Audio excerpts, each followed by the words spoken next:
حتی داشتمون ارن هم دیگه نمیدونه باید چی کار بکنه. ما هم توی یه وضعیتی هستیم که هم افزایش قیمت دلار با نزدیک شدن به عید و اینجور داستانا، همیشه اون افزایش قیمت، کمبود موجودی کالا، افزایش قیمت دلار روی همه اینا تاثیر گذاشته. امسال با توجه به شرایط SSD و رم و این داستانه که پیش اومده، یه افزایش قیمت شدیدی رو داریم با هم دیگه تجربه میکنیم و واقعا سخته.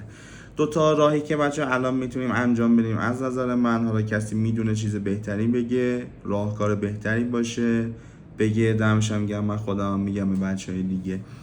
یه دونه خرید به صورت اقساطیه که توی فروشگاه ما خرید به صورت اقساطی هستش بچه‌ها، امکانش از اسکیوا و دیجی پی میتونید اعتبار بگیرید، هر کدوم تا سقف 100 میلیون بهتون اعتبار میدم. با اون اعتبارتون میتونید از فروشگاه ما قسطی تهیه بکنید. جزئیات کامل و بهترش توی هایلایت اقساط توی پیج هستش.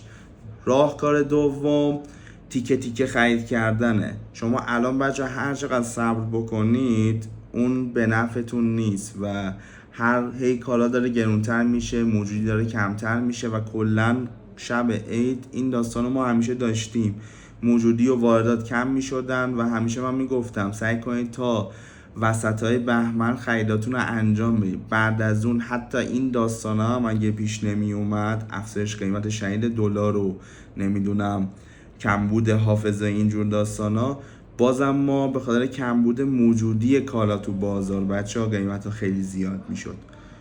تیکه تیکه میتونید بخرید، تیکه تیکه بخرید و کم کم سیستمتون رو تکمیل بکنید. باز حالا من واقعا خودم موندم چی کار باید کرد. اگه راهکار بهتری دارید، کمک بهتری میتونید بکنید بهم بگید.